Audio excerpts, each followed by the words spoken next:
मम्मा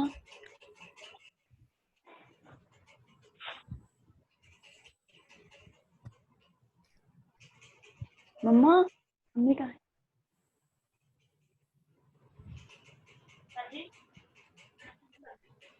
hello, अस्सलाम वालेकुम। नहीं निकला। जी आवाज आ रही है? Hello hello. आवाज आ रही है सर? जी ठीक हो गया। ओके।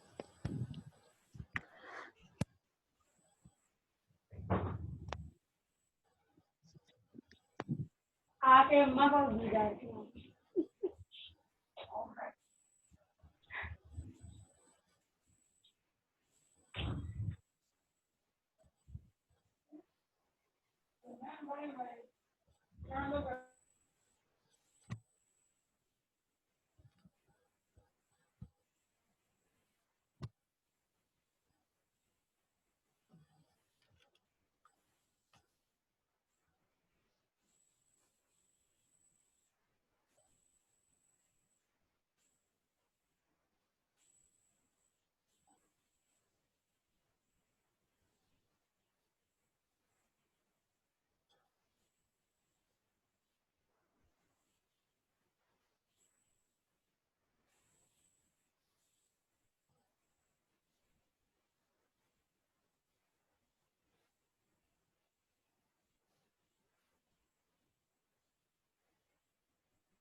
अभी शुरू करें कि वेट कर लें अभी?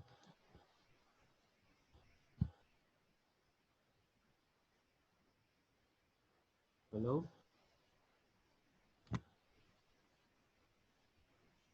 अभी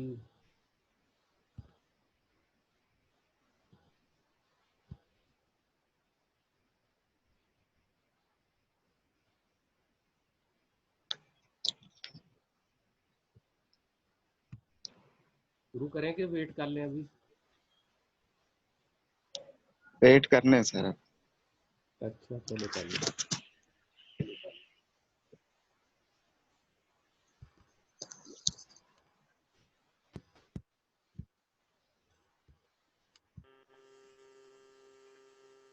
अस्सलामुअलैकुम सर, कैसे हैं? जी जी वालेकुम अस्सलाम। अल्हम्दुलिल्लाह ठीक।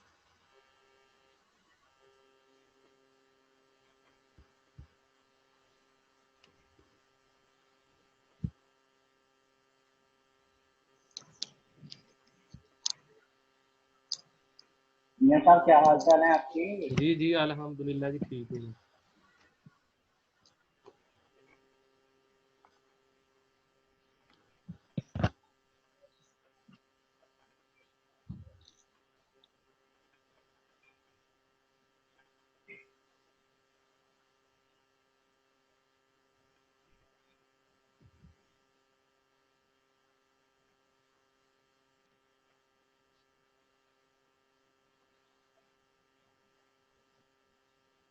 सर आप तीसरी क्लास पढ़ा रहे हैं आज या चौथी पढ़ा रहे हैं? जी हेलो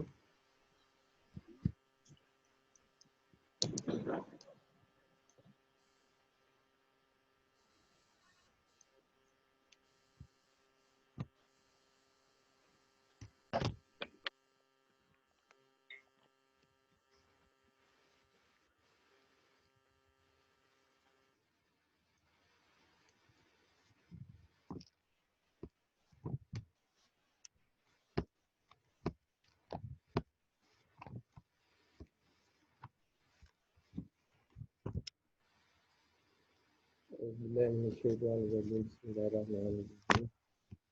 हमारा जो टॉपिक है आर्टिकल 3 जुडिशल ब्रांच।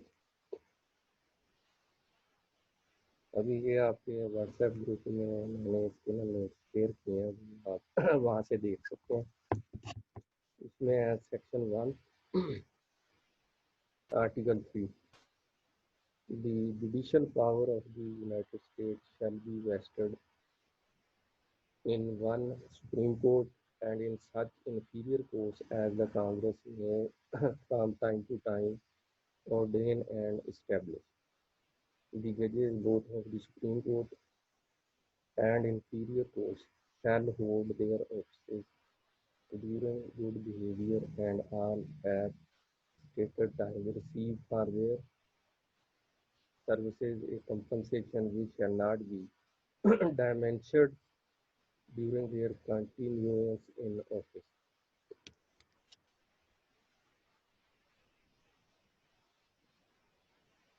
जैसा कि हमने पहले पढ़ा था कि वो जो लेजिस्लेटिव पावर इन आर्टिकल 1 वो किसको वेस्ट करती है, वो वेस्ट कर रही है कांग्रेस को, और executive powers are vested to the president, और वो है आर्टिकल 3 के अंदर। लेकिन आज हम पढ़ रहे हैं आर्टिकल 3 दी जुडिशल ब्रांच, जिसमें ये बताया गया है कि जितनी भी judicial powers are vested to the supreme court and inferior courts, जो सुप्रीम कोर्ट से नीचे की कोर्ट्स हैं जिनको हम इधर पाकिस्तान में लोअर कोर्ट्स कहते हैं और यूएस में कह रहे हैं inferior courts.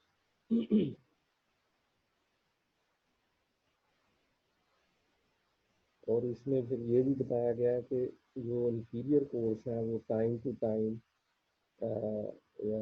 With the passage of time वो कांग्रेस जो है power to establish and ordain, यानी सुप्रीम कोर्ट के अलावा जितनी भी इंफीरियर कोर्ट्स हैं उनको कांग्रेस जो है फ्रॉम टाइम टू टाइम उनमें यानी कि इजाफा कर सकती है, नए ट्राइब्यूनल बना सकती है या नई कोर्ट्स इस्टेब्लिश कर सकती है according to the need of time या नीड ऑफ कहने से सोसाइटी।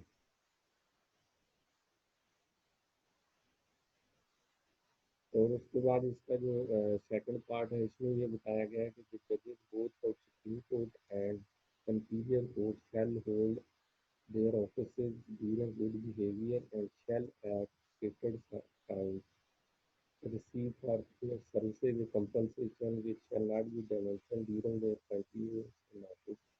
इसमें फिर ये बताया गया कि जजेस of supreme court and inferior court जो है when they are appointed at first instance, यानी जब उनकी फर्स्ट टाइम अपॉइंटमेंट हो जाएगी उसके बाद दे आर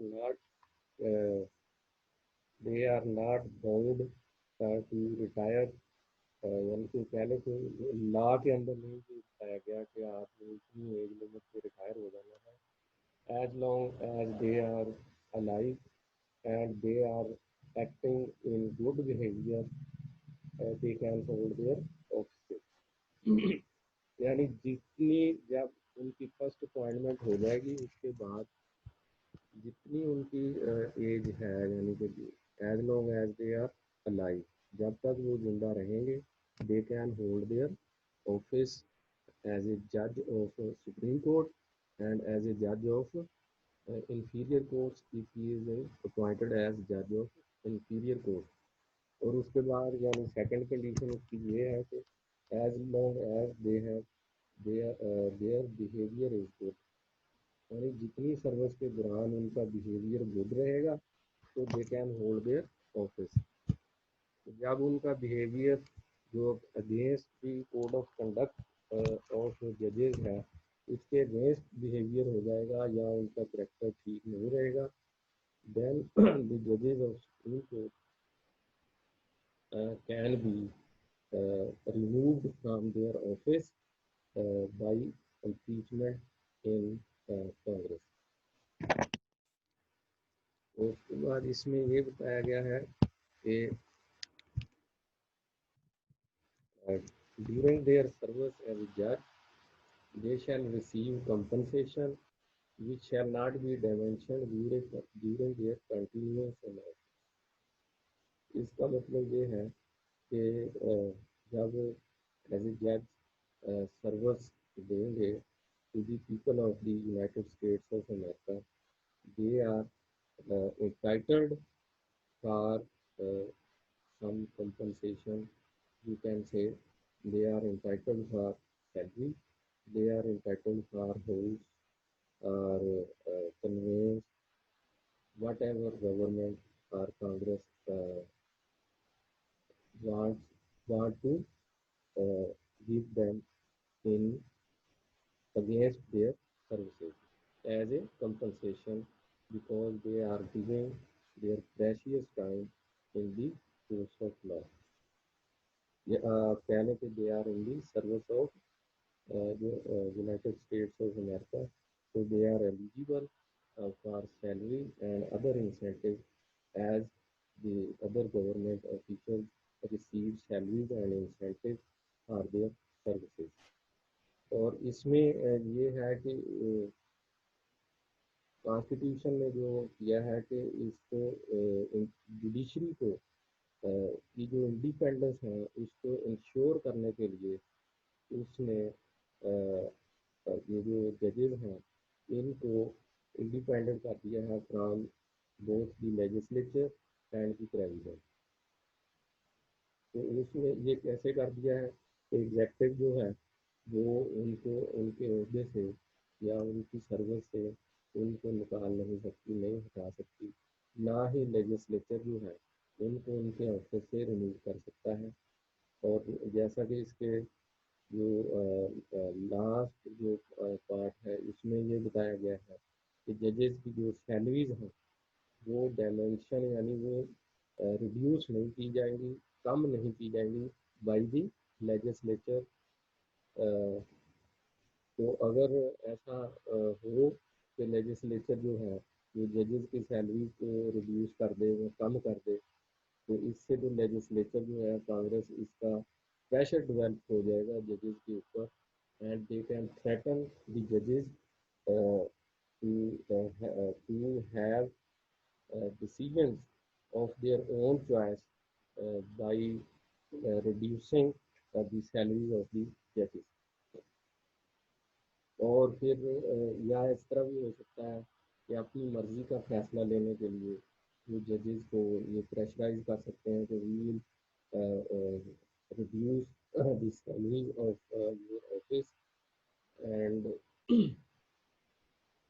तो जज जो है वो अपने कॉन्शियस या कह लें कि ज़मीर की आवाज़ सुनते हुए वो रिज़ाइन कर देगा।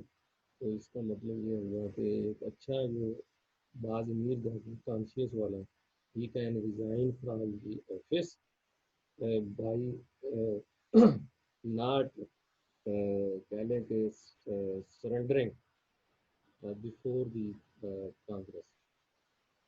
तो इसी तरह जो है जब उनकी ये फिर अपॉइंटमेंट हो जाती है तो उनको ये भी थ्रेट नहीं होता कि प्रेसिडेंट जो है प्रेसिडेंट कैन डिसमिस जज from his office. President cannot dismiss a judge from his office once he is appointed as a judge of the court.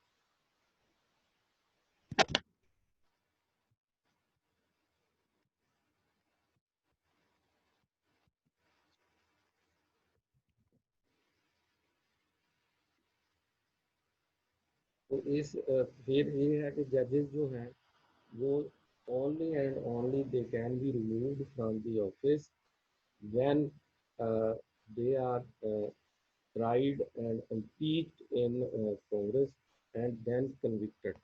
जब वो convict हो जाएंगे तो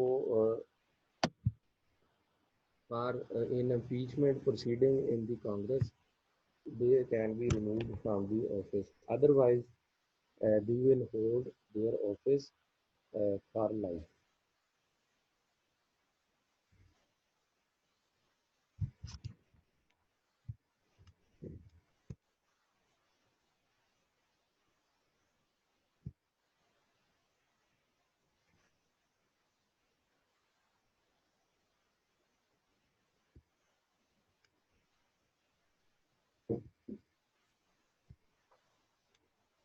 अगर किसी का इसमें कोई क्वेश्चन है तो वो पूछ सकता है, वो अनम्यूट कर ले और क्वेश्चन पूछते हैं। अस्सलाम वालेकुम सर। जी जी वाले। सर बिल्कुल भी आवाज़ नहीं आ रही, समझ नहीं आ रही, बहुत स्लो आवाज़ आ रही है, समझ नहीं आ रही आप क्या पढ़ा रहे हैं। कल भी नहीं आई थी समझ पूरे लेक्चर की, बिल्कुल आज नहीं भी समझ, समझ नहीं आ रही। मैंने पहले पूछा था, सब कह रहे हैं आवाज आ रही है। सब बहुत स्लो आ रही है, मध्यम मध्यम से आवाज़ आ रही है, क्लियर समझ नहीं आ रही आप क्या बोल रहे हैं। अभी आ रही है आवाज? जी सर आ रही है, अब आ रही है, अब क्लियर है? फिर भी इसमें इतनी स्लो हो जाती है। अब तो क्लियर है ना? जी सर। अच्छा। आपने अच्छा। क्या मसला है, यही अच्छा, है। चलो मैं अब इसको फिर रिपीट कर दूं दोबारा? पढ़ा दें सर। रिपीट कर दूं कि अगर कोई क्वेश्चन है तो पूछ लो? तो समझ नहीं आई क्वेश्चन की पूछूं। अच्छा चले, मैं अभी दोबारा इसको रिपीट कर देता हूं। ठीक सेक्शन है सर। जी सेक्शन 1 है, इसमें ये बताया गया आर्टिकल 3 का, the judicial powers of the United States shall be vested in one Supreme Court and in such inferior courts as the Congress may from time to time ordain and establish. The judges both of the Supreme and inferior courts shall hold their offices during during good behavior and shall at stated times receive for their services a compensation which shall not be diminished during their continuance in office. जैसा पहले ये बताया गया था आपको article 1 के अंदर कि all legislative powers are vested to the Congress, इसी तरह आर्टिकल 2 में है कि all executive powers are vested to the executive, all legislative powers are vested to the Congress. इसी तरह आर्टिकल 3 में ये बताया गया है कि all judicial powers are vested to the supreme court and the inferior courts, जो है सुप्रीम कोर्ट से नीचे की इंफीरियर कोर्ट्स हैं, लोअर कोर्ट्स हैं, established by the Congress from time to time. The judges both of supreme and inferior court shall hold their offices during good behavior and shall at stated times receive for their services a compensation which shall not be diminished during their continuance in office। तो first जो इसमें first part है उसमें यही बताया गया कि जितनी लेजिस्लेटिव पावर हैं वो किसके पास है, वो सुप्रीम कोर्ट के पास है, और जो इंफीरियर कोर्ट्स हैं जिसको कांग्रेस इस्टेब्लिश करती है फ्रॉम टाइम टू टाइम उनके पास है।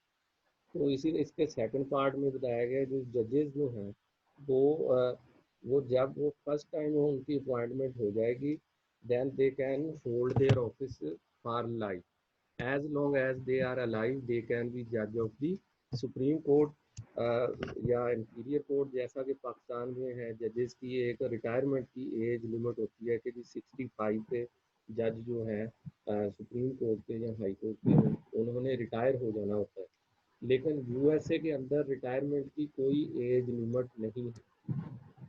तो इसी तरह लेकिन एक जज जो है he can hold his office as long as he is alive and as long as he is acting in good behaviour as a जज। तो जब वो उसका बिहेवियर ठीक नहीं होगा, वो कोड ऑफ कंडक्ट जो जजेस का है उसके खिलाफ जाएगा, वो उसका करेक्टर ठीक नहीं रहेगा, तो ही कैन बी ट्राइड या कह लें he can be impeached in the Congress if he found guilty and convicted he can be removed from the office by successful impeachment proceedings। तो उसके बाद इसमें ये बताया गया है कि द जजेस शैल receive compensation for their services which shall not be diminished during their continuance on in office। और एज ए जज उनको जो गवर्नमेंट की तरफ से सैलरी। हाँ जी हाँ जी, आवाज़ नहीं आ रही? बहुत थोड़ी आ रही। तो यार आप क्या कर रहे हैं, पहले सबको ठीक आ रही थी अब थोड़ी आ रही है वो। सर बहुत थोड़ी आ रही है। सबको यही मसला है? जी सर। हेलो, पहले यार सर आवाज आ रही है। आ रही है आवाज? सही आ रही है सर आ रही है थोड़ी सर, आ आपकी रही है। आवाज बिल्कुल ठीक आ रही है। यार? फिर ऐसे अच्छा, उसके बाद ये इसमें बताया गया है कि एंड पे इसमें इस सेक्शन 1 में बताया गया है कि उनको जजेस जो हैं when they are appointed as a जज of the supreme court. Sir आवाज की बजाय समझ क्या पूछा करें कि वो आ रही है। अच्छा यार, ये अब कुल्फियाँ किसकी सेल हो रही हैं? सर ये जान के करते हैं, ये ना वो है मकसूद बच्चू, ये अच्छा स्टूडेंट है। अच्छा चलो यार, ये ना बस 10-15 मिनट आप पढ़ लें ना, फिर बाद में बातें करें। चले ठीक है सर। ठीक। अच्छा, उसके बाद एंड पे ये बताया गया है कि जजेस जो हैं when they are appointed as a जज of supreme court and as a जज of inferior court, they can hold their office as a जज as long as they are alive. जब तक उनकी ज़िंदगी है वो अपने ऑफिस में एज ए जज काम कर सकते हैं। लेकिन उनको तो ये इस कॉन्स्टिट्यूशन के अंदर ये चीज़ इसलिए ऐड की गई है क्योंकि कॉन्स्टिट्यूशन के जो framers of the constitution they wanted to keep the judiciary independent from legislature, the Congress and the executive, the president. तो उन दोनों जो पिलर्स ऑफ द स्टेट है वो देखें, 3 पिलर्स होते हैं, जुडिशरी, एग्जेक्टिव एंड लेजिस्लेचर। तो जुडिशरी को उन्होंने इंडिपेंडेंट रखने के लिए कॉन्स्टिट्यूशन के अंदर उनकी जजेस की जो अपॉइंटमेंट है उसके बाद उनको ये प्रोटेक्शन दे दी गई है कि दे can not be removed from the office by the legislature or by the executive. They cannot be dismissed from the office by the president. तो ये क्यों किया गया है? ताकि वो अपनी जो काम है वो इंडिपेंडेंटली कर सकें, इंसाफ जो है लोगों को इंडिपेंडेंटली वो प्रोवाइड कर सकें। तो उसके लिए लेकिन ये है कि एक उन्होंने इनके ऊपर जो जजेस को रिमूवल फ्रॉम द सर्विस, वो एक उसका तरीकाकार दे दिया है। वो ये है कि as long as they are acting in good behavior they can hold their office। अच्छा, अब वो अगर गुड बिहेवियर में एक्ट नहीं कर रहे, उनका करेक्टर ठीक नहीं रहा, they are receiving bribery, they are giving decision in यार ये बंद कर दो प्लीज।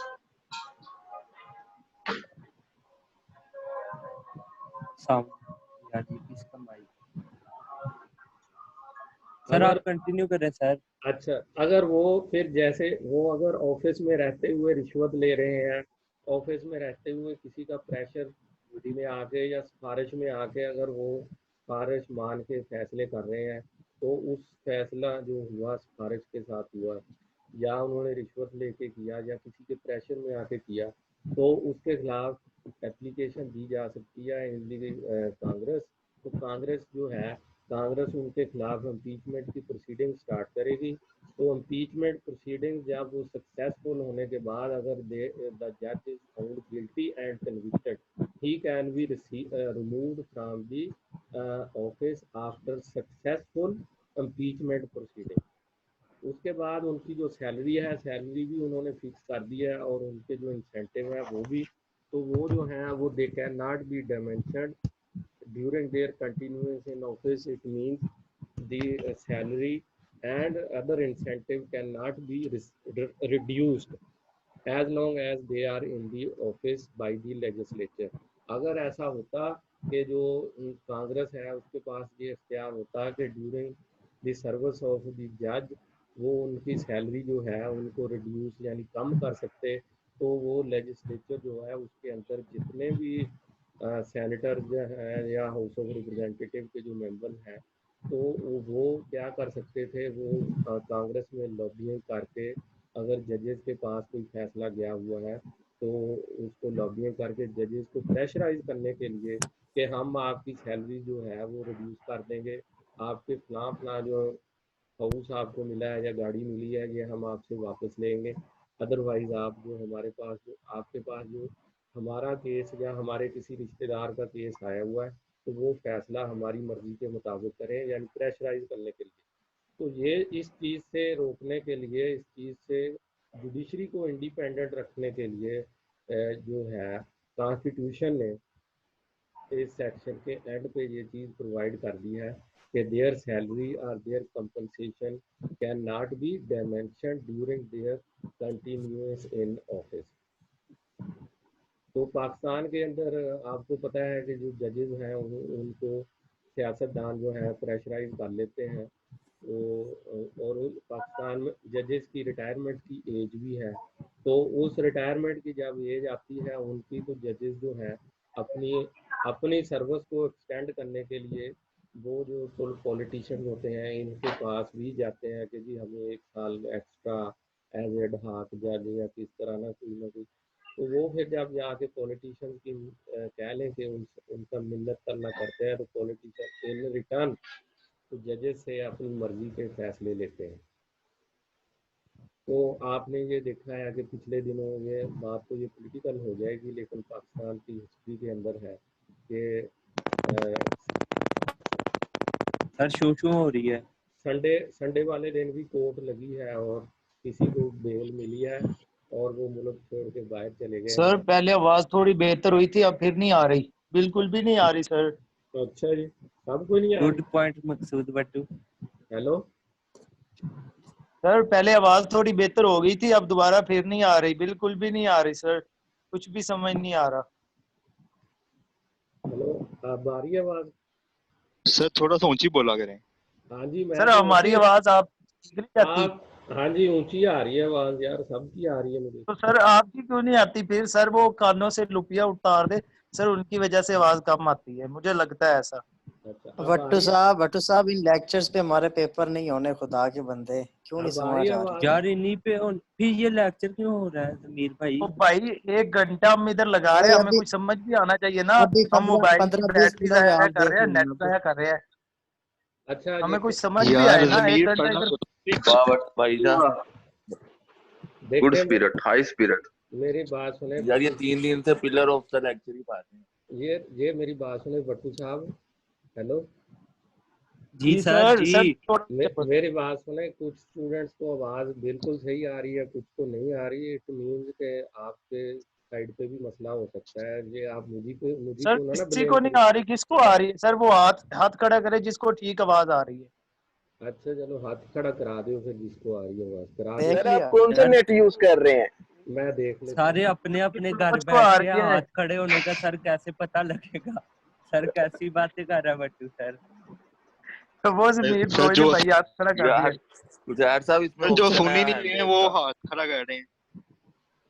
अच्छा ओ भाई भाई मुझे भी सुन नहीं रहे आवाज सुन आ रही, रहे मेरा भी हाथ खड़ा है यार। सर मेरा भी हाथ खड़ा है। आप कौन है, क्या नाम है? हेलो, क्या नाम है आपका? रशीद नाम है सर इसमें। देखें, अब आपको सर ये सुन, एडवोकेट बासित मलिक। मेरी बात आपको सुनी है तो आपने बताया ना कि रशीद इसका नाम है। गुड सर, देखो पॉइंट है सर, लव यू। ठीक कर गए। सर सर आवाज आपका आ माइक हाथ में पकड़ा हुआ है इसलिए आ रही है। अच्छा चलो, अब ऐसे कर लेते हैं। अच्छा, अब इसका कोई क्वेश्चन इसमें है तो पूछ लो। सर सच में आपकी आवाज नहीं आ रही, बहुत स्लो आवाज आ रही है।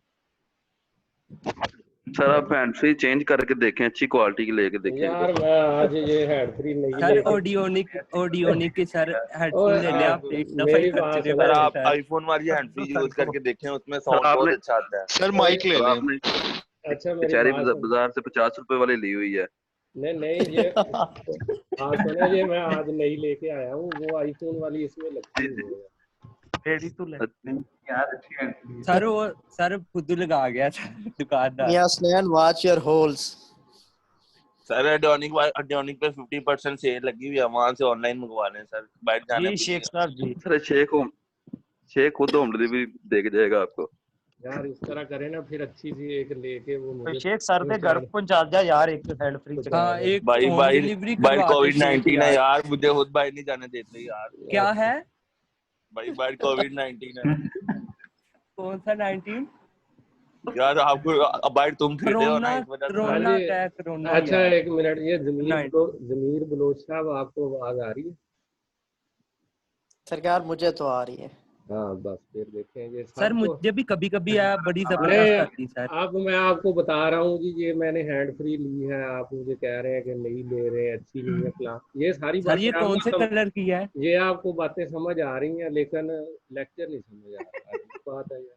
सारी आ रही है सर सर, लेक्चर के एंड पे आप पाकिस्तान की सर जुडिशरी की दरअसल बात बात कर पता रहे है हो, क्या है उसमें सर, वुमेन सच की। बताऊं तो सर इंग्लिश, अच्छा सर उसके इंग्लिश हमारी पहले ही सर बुरी है थोड़ी सी, तो सर हम्म, ऊपर से आवाज भी उर्दू में लेक्चर दें सर, फिर समझ आ जाएगी। अच्छा चले उर्दू में बता देते हैं। अच्छा दी हाँ जुडिशल, ये जो इंग्लिश लिखी है ये तो पढ़नी है ना कि नहीं?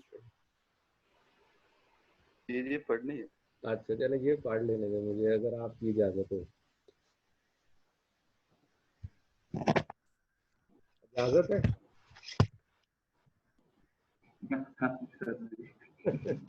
ठीक है सर, पढ़ाए पढ़ाए। अच्छा जी, the judicial power shall extend to all cases in law and equity arising under this constitution, the laws of the United States and treaties made or which shall be made under their authority, to all cases affecting ambassadors, other public ministers and consuls, to all cases of admiralty and maritime jurisdiction, to controversies to which the United States shall be a party, to controversies between two or more states, between a state and citizens of another state, between citizens of different states, between citizens of the same state claiming lands under grants of different states, and between a state or the citizen thereof and foreign state citizen are subject.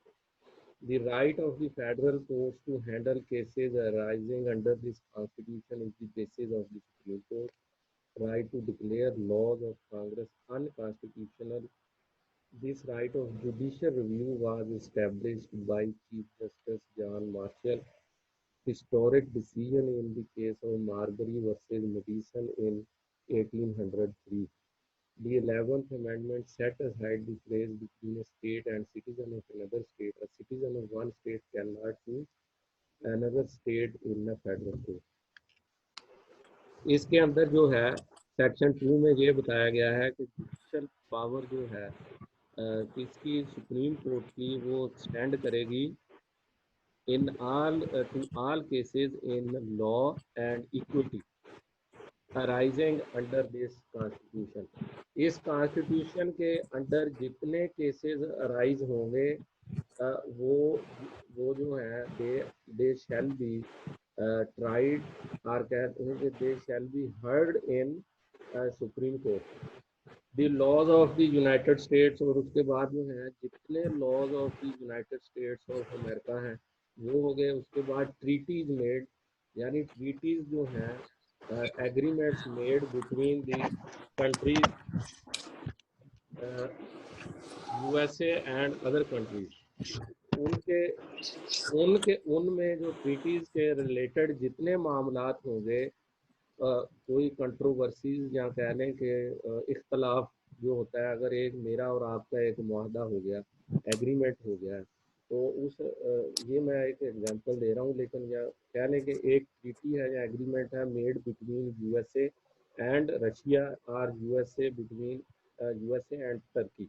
उस agreement को fulfil करने में कोई अगर एक party जो है वो उसकी सर्टन कंडीशन जो है उनको फुलफिल नहीं कर रही, तो वो जो मामलात हैं वो कहाँ पे जाएंगे? वो जाएंगे supreme court of United states of America में। तो उनको सुनने की पावर सुप्रीम कोर्ट के पास सर है। आवाज बिल्कुल भी नहीं आ रही आप सुप्रीम दोबारा। कोर्ट के पास है। अच्छा, उसके बाद the laws of the United States and treaties made are which shall be made under their authority.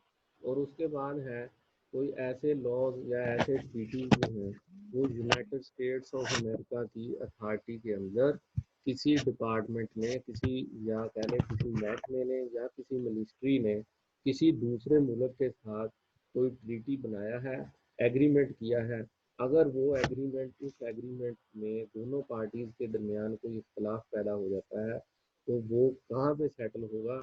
वो होगा supreme court of United states of America में सेटल होगा।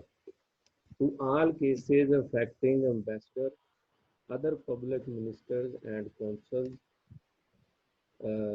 to all cases of admiralty and maritime jurisdiction to controversies to which the United shall be a party। उसके बाद जो जितने भी cases हैं जिसमें एम्बेसडर जो होते हैं मुल्कों के सफीर हैं वो यूनाइटेड स्टेट्स ऑफ अमेरिका के अंदर हैं या यूएसए के सफीर दूसरे मुल्कों के में हैं, तो उनके जितने मामलात हैं वो भी यूनाइटेड स्टेट्स ऑफ अमेरिका की सुप्रीम कोर्ट के अंदर सुने जाएंगे। सर ये आर्टिकल 3 सेक्शन 2 पढ़ रहे हैं आप? हाँ हाँ जी सेक्शन 2 पढ़ रहे हैं। ठीक होगा सर। अच्छा, कितना पढ़ना है आज? उसके बाद है cases of admiralty and maritime jurisdiction.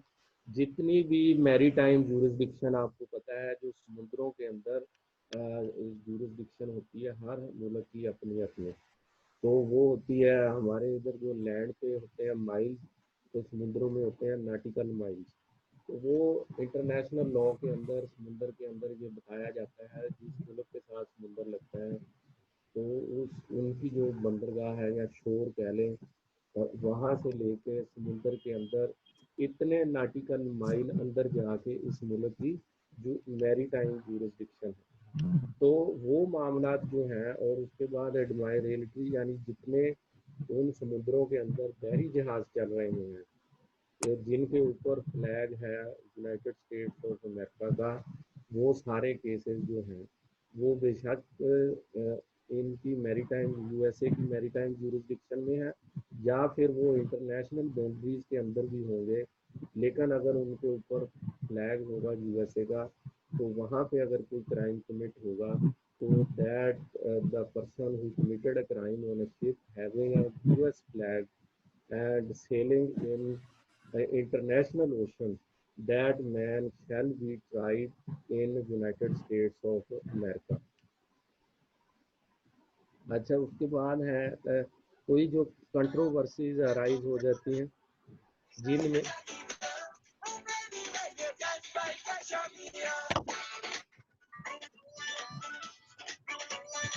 Sir ये कमर्शियल है सर, पता है?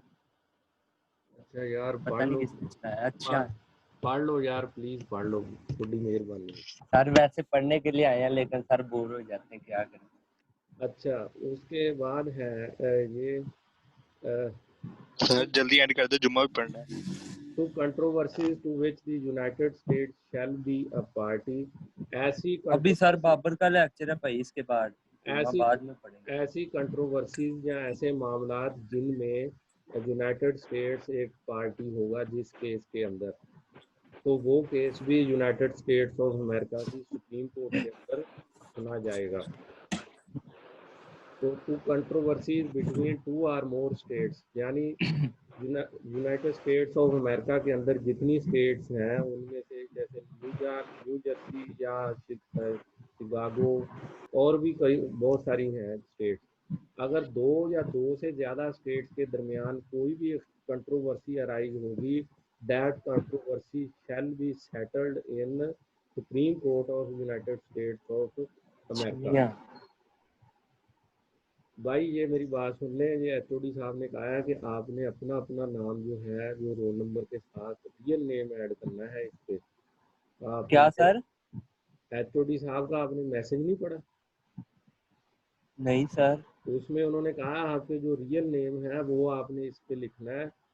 हाँ सर वो छमिया नेम है सर, अभी मैंने पढ़ा सर। वो अपने रोल नंबर के साथ असली नाम लिखना है अपना।